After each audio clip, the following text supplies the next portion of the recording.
नमस्कार, मी कैलास सूर्यवंशी. आपण पाहत आहात लोकस्वराज्य न्यूज चॅनल. तर पाहूयात आजच्या.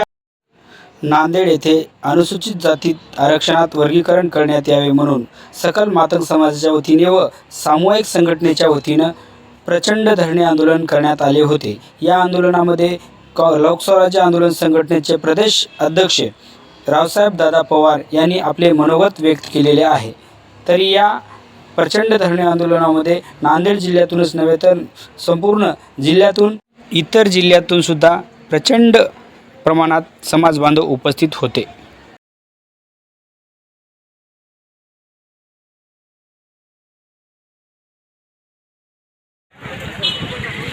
गेल्या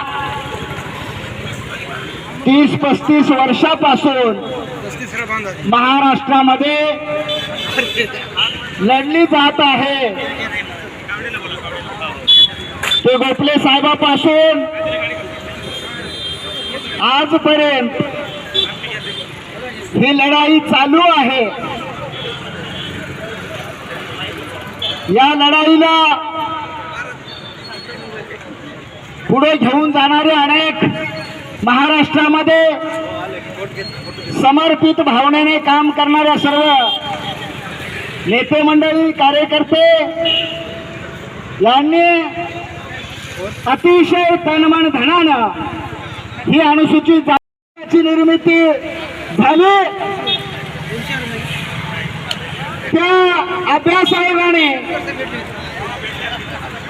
जो काही अभ्यास केला तो अभ्यास त्या काळच्या काँग्रेस सरकारकडे 2008 ला स्फूर्त झाला आणि त्या अभ्यास आयोगाचे अभ्यासक आदरणीय DS वाघमारे सर या ठिकाणी उपस्थित आहेत. त्यांचा फोन आला की लहुजी साहेब, अभ्यास आयोगाचे 2 अहवाल सरकारकडे जात आहेत, तुम्ही काही करा. मंत्रालयाच्या सचिवालयाकडे जाऊन सचिवाकडे जाऊन एक निवेदन द्या की दुसरा अहवाल स्वीकारू नये, कारण सरकारला तेवढंच निमित्त लागतं आणि सरकार त्या विषयाला बगल देण्याचं काम करते आणि वेळ मारून नेते. आम्ही स्वतः मुंबईला जाऊन निवेदन दिलं, सरकारने दुसरा अहवाल स्वीकारू नये, कारण दोन्ही अहवालाच्या प्रती सारख्याच आहेत. फक्त फरक एवढाच होता, अध्यक्षाने एक अहवाल स्वीकार दिला आणि उपाध्यक्षाने एक अहवाल दिला, परंतु सगळं सारखं होतं. असं असतानाही अनेक वेळा आपल्याला त्या काळच्या सरकारने सांगितलं की तुमचे अहवाल 2 आहेत. 2010 ला या जिल्ह्याचे सुपुत्र अशोक चव्हाण मुख्यमंत्री असताना नांदेडच्या इंदिरा गांधी स्टेडियमवर एक मोठा मेळावा झाला महाराष्ट्राच्या कानाकोपऱ्यात.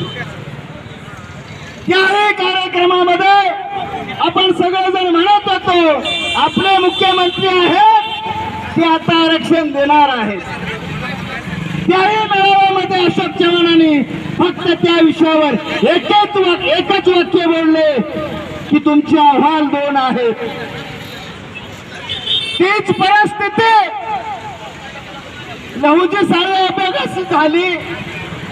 तीच परिस्थिती बदार समितीच्या अहवालाची होते की काय, अशा प्रकारची शंका या ठिकाणी येणं साहजिक आहे. लहुजी साहेब अभ्यास आयोगाची ज्या काही शिफारशी होत्या त्याही शिफारशी तत्वता मान्य केल्या. फक्त देतो म्हणायचं आहे, द्यायचं काही नाही, अशा प्रकारचा संभ्रम निर्माण केला आणि अनेक वर्षे त्याच्यामध्ये गेली. आंदोलन, मोर्चे, निदर्शने चालू आहेत. जेव्हा जेव्हा निवडणुका डोळ्यासमोर येतात तेव्हा तेव्हा या देशातले सत्ताधारी, मग ते कुठल्याही पक्षाचे सत्ताधारी असो, ते सत्ताधारी आहेत, ते आपले कोणी मायबाप नाहीत, ते आपले कोणी जवळचे नाहीत.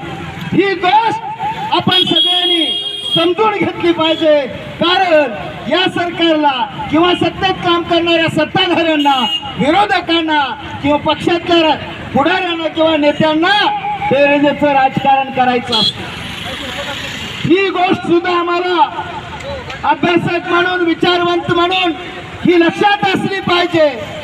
कारण सत्ताधाऱ्याचा असेल किंवा विरोधकाचा असेल, मरण कशात असेल तर ते मतदानात आहे.